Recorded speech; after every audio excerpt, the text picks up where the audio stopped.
Iran के target पर है अमेरिका के एयरबेस, अमेरिका के हवाई अड्डे। जी हां, दरअसल अमेरिका के अंदर जो हवाई अड्डे हम उनकी बात नहीं कर रहे हैं, बल्कि ये वो एयरबेस हैं जो मशरिक़ वुस्ता में जिन पर अमेरिका ने कब्जा किया हुआ है, जहां पर अमेरिका का तसल्लुत है, या ये कहें वो अरब ममालिक जो एक तरह से गुलाम बने हुए हैं, पिट्ठू बने हुए हैं अमेरिका के, उन अरब ममालिक में, चाहे कतर की बात कर लें या दूसरे मशरिक़ वुस्ता में और जो ममालिक हैं, वहां पर अमेरिका ने अपने एयरबेस बनाए हुए हैं, अपने हवाई अड्डे बनाए हुए हैं बाकायदा। और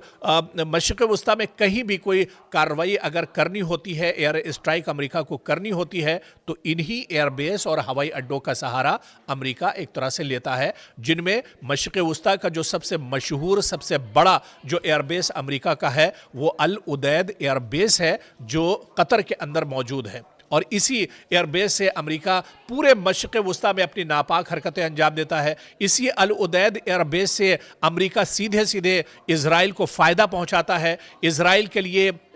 उसका जो एयरबेस है वो कहीं ना कहीं एक तरह से तैयार रहता है। लेकिन ईरान ने साफ साफ तौर पर यह कहा कि अगर ईरान को लेकर कोई कार्रवाई की जाती है अमेरिका की तरफ से, तो ईरान के निशाने पर अमेरिका के जितने भी मशरिक़ वुस्ता में एयरबेस हैं वो सब ईरान के निशाने पर हैं। उसकी बैलिस्टिक मिसाइल जो है वो एक तरह से टारगेट किए हुए हैं, और अगर कोई हरकत अमेरिका की तरफ से होती है तो सबसे पहले जो एयरबेस मशरिक़ वुस्ता में अमेरिका के हैं उन्हें तबाह बर्बाद कर दिया जाएगा, उन्हें नेस्तो नाबूद कर दिया जाएगा, क्योंकि वहाँ तक ये जो एयरबेस मशरिक़ वुस्ता में अमेरिका के बने हुए हैं ये सब के सब ईरान के रेंज में आते हैं, ईरान के बैलिस्टिक मिसाइल के रेंज में आते हैं, ईरान की शाहीन मिसाइल के रेंज में आते हैं, ईरान के अलकद्र जो मिसाइल है उसकी रेंज में आते हैं। तो ऐसे में एक डर और खौफ अमेरिका के अंदर था, और इसी वजह से एक खबर यह भी निकल कर आई थी जब कशीदगी बहुत ज़्यादा चल रही थी ईरान और अमेरिका के बीच में, कि अगर ईरान बड़ा हमला कर सकता है और इन जो एयरबेस मशरिक़ वुस्ता में अमेरिका के हैं इन्हें ईरान तबाह बर्बाद कर सकता है। तो ऐसे में अमेरिका ने बाकायदा एक ऐलान दिया था, एक वार्निंग जारी की थी, एक एडवाइजरी जारी की थी सभी अमेरिकी सिक्योरिटी फोर्सेस को लेकर, सभी जो एयरबेस है उनको लेकर, कि अगर यहाँ पर हालात ख़राब होते हैं तो ये निकलकर सेफ जगह पर एक तरह से जा सकते हैं। और अमेरिका को या डोनाल्ड ट्रंप को कहीं ना कहीं एक तशवीश ज़रूर थी कि जितने भी मशरिक़ वुस्ता में एयरबेस हैं अमेरिका के, वो सब के सब ईरान के निशाने पर हैं। एक इशारा अगर ईरान के supreme leader ayatollah Ali Khamenei या ईरान के आर्मी चीफ करते हैं तो फिर मशरिक़ वुस्ता में अमेरिका के जो एयरबेस हैं वो तबाह बर्बाद हो जाएंगे, नेस्तो नाबूद हो जाएंगे। इसी वजह से कोई भी कार्रवाई करने से पहले डोनाल्ड ट्रंप ये सोचने पर मजबूर थे कि अपने एयरबेस को किस तरह से बचाया जाए। और डोनाल्ड ट्रंप ये भी बहुत अच्छे से जानते हैं कि अगर एक बार मशरिक़ वुस्ता से या फिर कतर के अंदर या दूसरे जो अरब ममालिक हैं वहाँ पर उनकी जो मजबूत पकड़ है वो इन हवाई अड्डों की वजह से है, इन एयरबेस की वजह से है। और ये एयरबेस अगर एक बार यहाँ से ख़त्म हो जाते हैं तो फिर अमेरिका के लिए बहुत मुश्किल हो जाएगा मशरिक़ वुस्ता में कदम जमाना, बहुत मुश्किल हो जाएगी इजराइल को मदद पहुंचाना, बहुत मुश्किल हो जाएगा इजराइल और बिन्यामिन नेतन्याहू के हाथों को मजबूत करना। इसी वजह से अमेरिका ने कोई गलती नहीं की और अमेरिका लगातार गीदड़ भपकी ज़रूर देता रहा, लगातार उसकी तरफ से बयानबाजी ज़रूर होती रही, लेकिन कोई इस तरह का कदम अमेरिका नहीं उठा पाया। अब ईरान के अंदर आप देखिए हालात बहुत तेज़ी से पटरी पर लौट रहे हैं। जो एहतजाज और प्रोटेस्ट हो रहे थे उनमें भी अब एक तरह से कमी आ रही है। और इसके अलावा सिर्फ ईरान नहीं, दुनिया के जितने भी ममालिक हैं वहाँ पर ईरान के supreme leader ayatollah Ali Khamenei के हक़ में एहतजाज हो रहे हैं। हिंदुस्तान की आप बात कीजिए, जम्मू कश्मीर से लेकर करगिल तक और दूसरे जो स्टेट हैं वहाँ पर आयतुल्ला अली खामनेई, इस्लामी सल्तनत और ईरान की इंतज़ामिया और सरकार के हक़ में बड़े पैमाने पर यहाँ पर एहतजाज किए जा रहे हैं। और इसके अलावा इन एहतजाज में इजराइल और अमेरिका के खिलाफ नाराजगी जाहिर की जा रही है। दरअसल इजराइल या अमेरिका किसी के भी मुल्क में जाकर ज़बरदस्ती उसके मामलात में मुदाखलत करते हैं और यही सबसे बड़ी वजह है लोगों में नाराज़गी की। हालिया दिनों मिसाल वेनेजुएला के सामने है कि वेनेजुएला पर किस तरह से उसके अंदरूनी मामलात में मुदाखलत दी गई और रातों रात एक तरह से वेनेजुएला को हथियाने की नापाक हरकत अमेरिका की तरफ से की गई। और अमेरिका यही समझ रहा था कि जिस तरह से वेनेजुएला के साथ हमने किया है वही हम ईरान के साथ भी कर लेंगे, लेकिन ईरान ने यह बता दिया कि वो वेनेजुएला नहीं है, यहां पर मादुरो नहीं है, बल्कि यहां पर ईरान के supreme leader Ayatollah Ali Khamenei हैं, जो सिर्फ सियासी रहनुमा नहीं है बल्कि एक मजहबी रहनुमा है। और यहां पर अगर कोई कार्रवाई आयतुल्लाह अली खामनेई के खिलाफ होती है तो पूरी मुस्लिम दुनिया एक तरह से अमेरिका और इजराइल को हिला कर रख देगी। और आखिरकार यही हुआ कि जब पूरी दुनिया से आवाज़ उठी,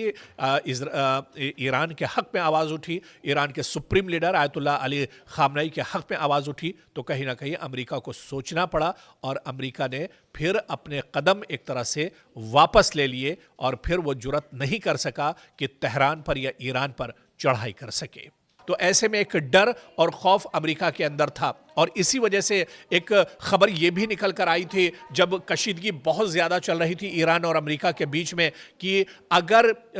ईरान बड़ा हमला कर सकता है और इन जो एयरबेस मशरिक़ वस्ता में अमेरिका के हैं इन्हें ईरान तबाह बर्बाद कर सकता है। तो ऐसे में अमेरिका ने बाकायदा एक ऐलान दिया था, एक वार्निंग जारी की थी, एक एडवाइजरी जारी की थी सभी अमेरिकी सिक्योरिटी फोर्सेस को लेकर, सभी जो एयरबेस है उनको लेकर कि अगर यहाँ पर हालात ख़राब होते हैं तो ये निकलकर सेफ जगह पर एक तरह से जा सकते हैं। और अमेरिका को या डोनाल्ड ट्रंप को कहीं ना कहीं एक तशवीश ज़रूर थी कि जितने भी मशरिक़ वस्ता में एयरबेस हैं अमेरिका के, वो सब के सब ईरान के निशाने पर हैं। एक इशारा अगर ईरान के supreme leader Ayatollah Ali Khamenei या ईरान के आर्मी चीफ करते हैं तो फिर मशरिक़ वस्ता में अमेरिका के जो एयरबेस हैं वो तबाह बर्बाद हो जाएंगे, नेस्तो नाबूद हो जाएंगे। इसी वजह से कोई भी कार्रवाई करने से पहले डोनाल्ड ट्रंप ये सोचने पर मजबूर थे कि अपने एयरबेस को किस तरह से बचाया जाए। और डोनाल्ड ट्रंप ये भी बहुत अच्छे से जानते हैं कि अगर एक बार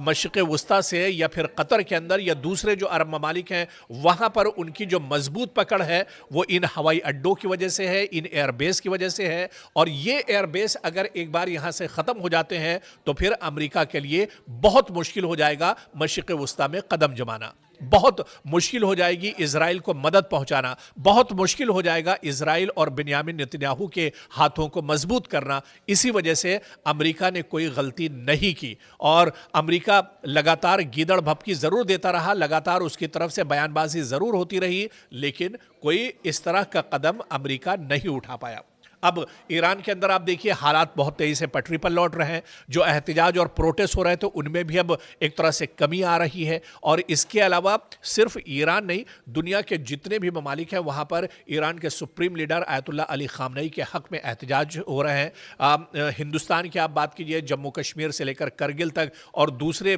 जो स्टेट हैं वहाँ पर आयतुल्लाह अली खामनेई, इस्लामी सल्तनत और ईरान की इंतज़ामिया और सरकार के हक़ में बड़े पैमाने पर यहाँ एहतजाज किए जा रहे हैं। और इसके अलावा इन एहतजाज में इजराइल और अमेरिका के खिलाफ नाराजगी जाहिर की जा रही है। दरअसल इजराइल या अमेरिका किसी के भी मुल्क में जाकर ज़बरदस्ती उसके मामलात में मुदाखलत करते हैं और यही सबसे बड़ी वजह है लोगों में नाराज़गी की। हालिया दिनों मिसाल वेनेजुएला के सामने है कि वेनेजुएला पर किस तरह से उसके अंदरूनी मामलात में मुदाखलत दी गई और रातों रात एक तरह से वेनेजुएला को हथियाने की नापाक हरकत अमेरिका की तरफ से की गई। और अमेरिका यही समझ रहा था कि जिस तरह से वेनेजुएला के साथ हमने किया है वही हम ईरान के साथ भी कर लेंगे, लेकिन ईरान ने यह बता दिया कि वो वेनेजुएला नहीं है, यहाँ पर मादुरो नहीं है, बल्कि यहाँ पर ईरान के supreme leader Ayatollah Ali Khamenei हैं, जो सिर्फ सियासी रहनुमा नहीं है बल्कि एक मजहबी रहनुमा है। और यहाँ पर अगर कोई कार्रवाई आयतुल्लाह